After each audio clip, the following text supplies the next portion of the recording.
Hello everyone, this is Shadow Dragon recording from the DC Universe Online test server with some more Justice League Dark. So in my previous videos I never even tilted up to look at the sky, but this is what they were highlighting at the live stream.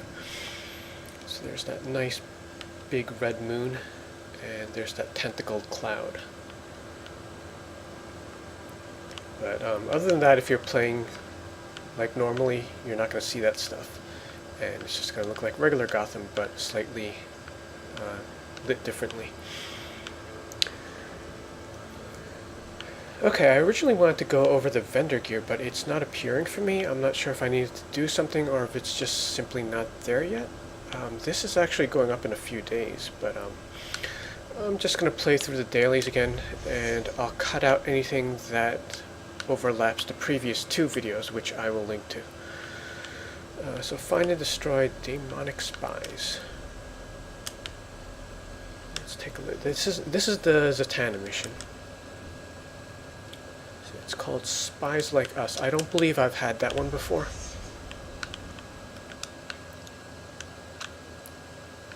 And once again, it's properly marked. Back off!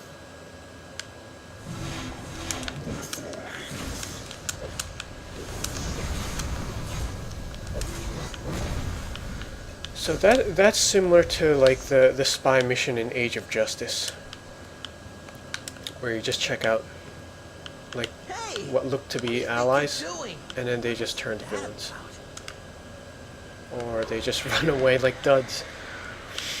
Okay, that's annoying. Dude, personal space much?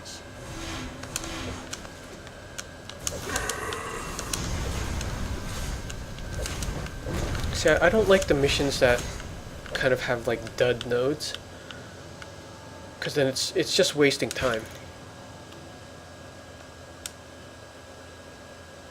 Hey, what do you think you're doing?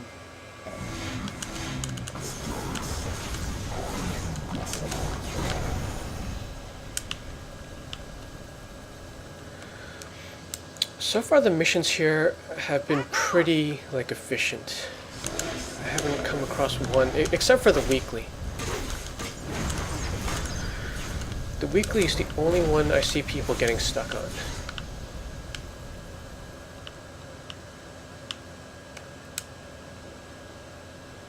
Hey, what do you think you're doing? That was strange.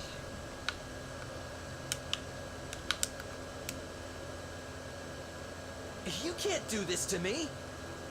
There's not enough going on without you harassing me too? Dude, personal space much?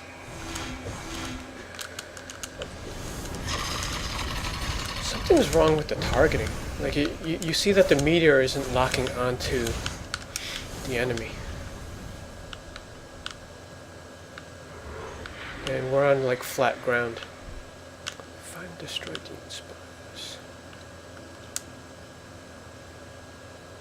Leave me alone! Alright, let's see if this... Maybe it's a late lock.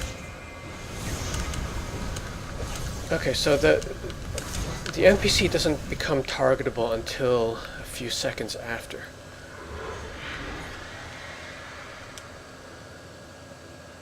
I kind of think I had that one before. Oh, both of these are repeats.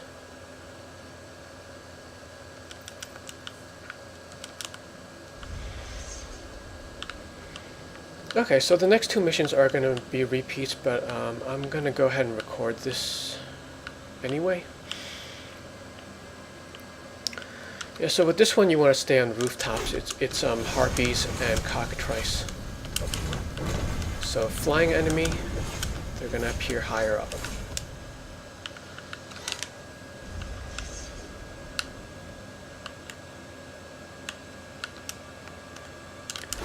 So getting back to that first mission, like with the duds, yeah, it's just a waste of time when you get the ones that are not, that don't count, basically. And it's similar to other missions that I kind of didn't like in Earth 3 when you had to push away the people from Ultraman's strikes. Like some of them just didn't work, and there's no consequence to that other than it wasting your daily time. And we also saw that with the brine shrimp mission in Atlantis, where you would like collect some, and some of them would become aggressive.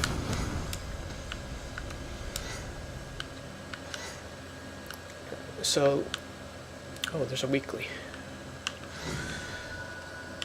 So with missions like those, it's like I sort of have like a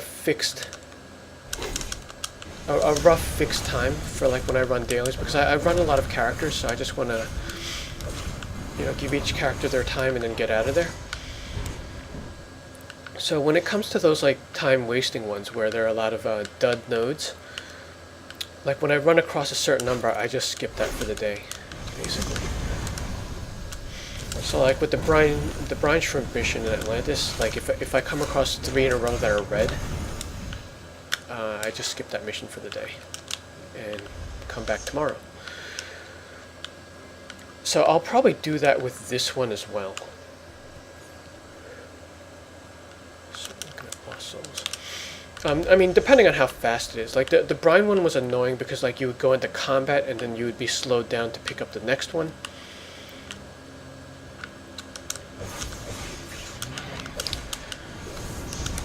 This one might not be too bad because you're in combat anyway, and the NPC has low hit points and everything's packed together. So it all depends on what it looks like with the population as well.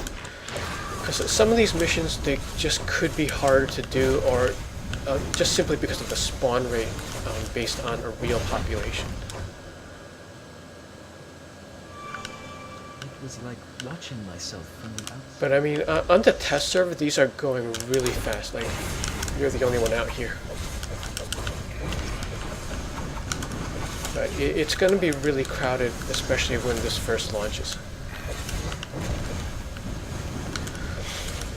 They used to allow about 30 players per phase, but at some point it seemed to increase to about 50. What is hitting?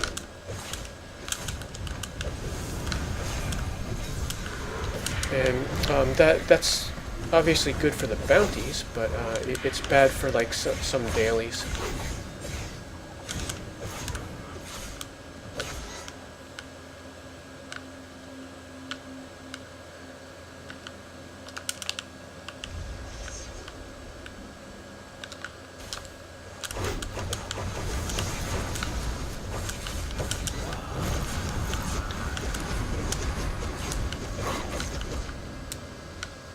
But last couple of episodes, the devs have been pretty careful about making these dailies like very convenient, as in like getting to the point.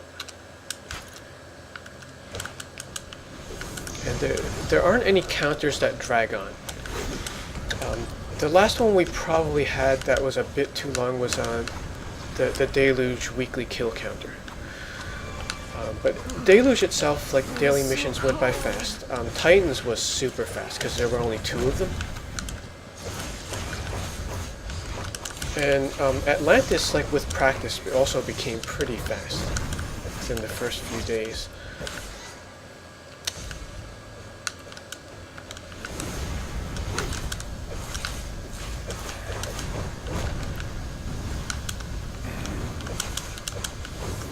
And something we also have to take a look at when this goes live is how credit splits.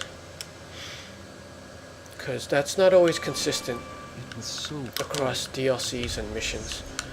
Because some of them split really well and others pretty much want you to do all the steps of interaction.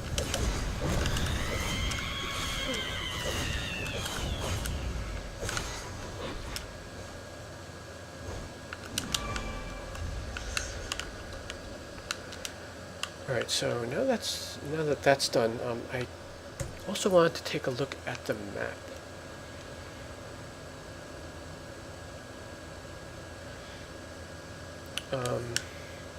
Let's check out the boundaries, because I guess you can't really tell from that. I mean, this is like the whole Gotham. But I'm pretty sure you can't fly to all of Gotham. It's probably just that middle island the university area.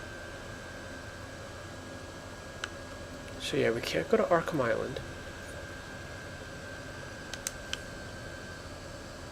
And it's not even the whole thing of the middle island, it's just the middle section of it.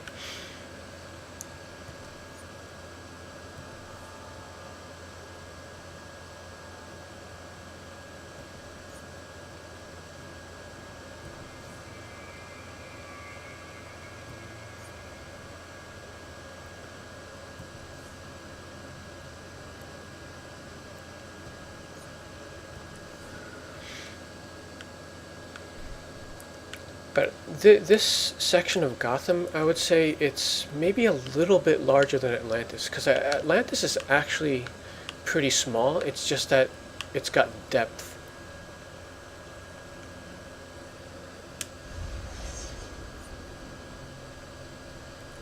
So this should cut off just before the crossing over to the bottles, I think. Or it's letting us touch the bottles.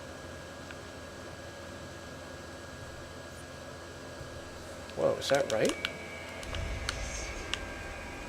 I mean, I doubt there are any missions way out here.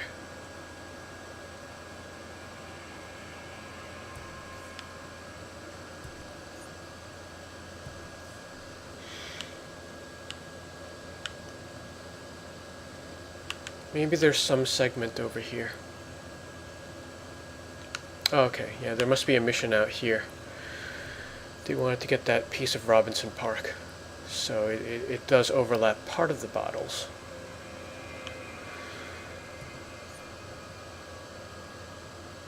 And then the west side is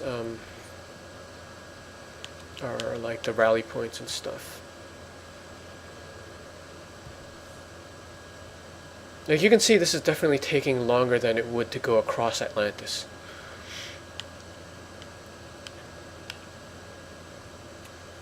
But of course, it doesn't have the depth.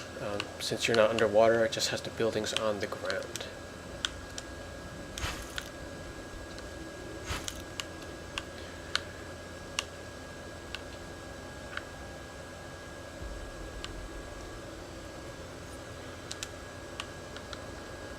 Actually, maybe I could do some calculations if we turn these missions and then pick up the gear. Well done. Because what I've been doing is picking up the furniture, but let's take a look at the gear level.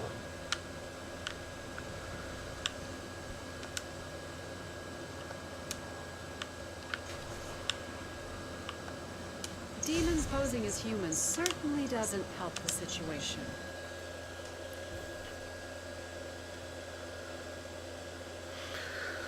So in Atlantis, we left off with the regular vendor gear being 225, which is what I have Alyssa wearing right now.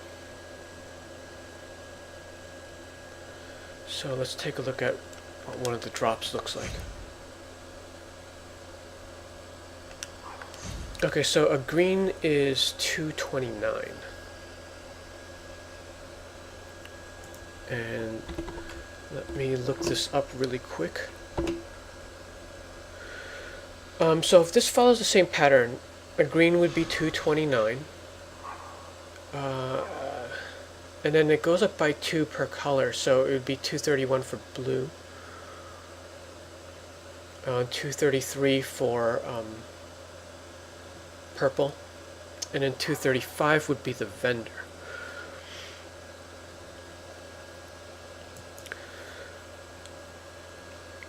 So if you enter at 253, the greens are going to be 222. They're not totally maxed out.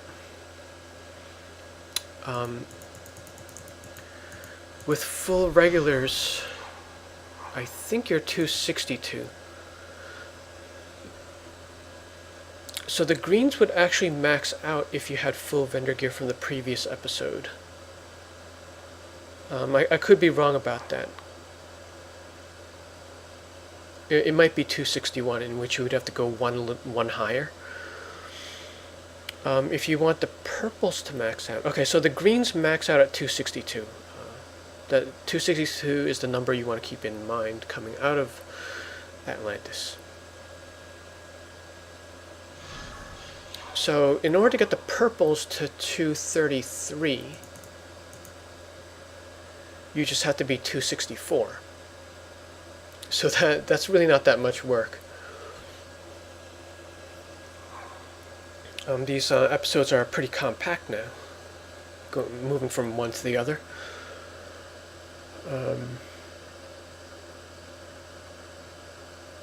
The other thing, okay, I remember what I wanted to cover.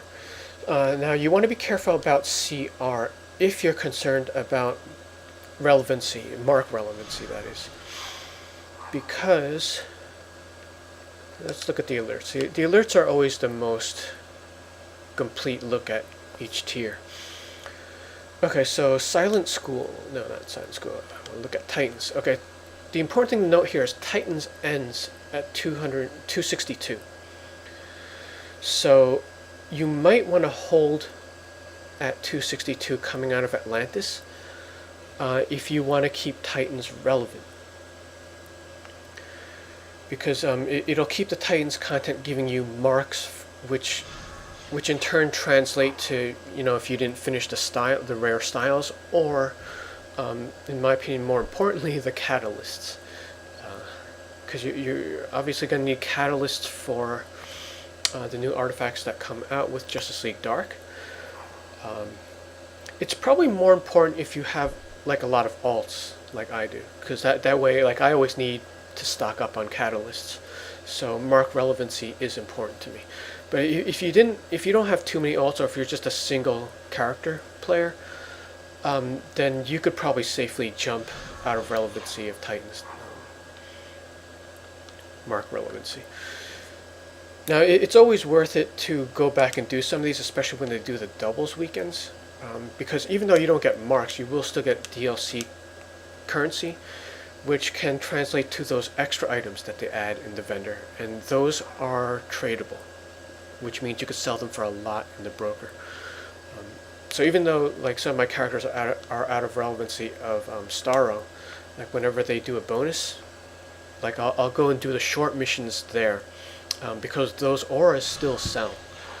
Titans and Atlantis have like a lot of other items such as materials and trinket skins, that kind of stuff. Like those are always going to sell.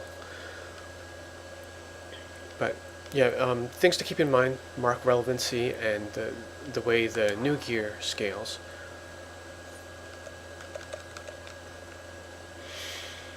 So the new numbers: the max green 229, blue at 231, purple 233, and the vendor 235. Okay, that's it for this episode, and good luck when this goes live. Thanks for watching.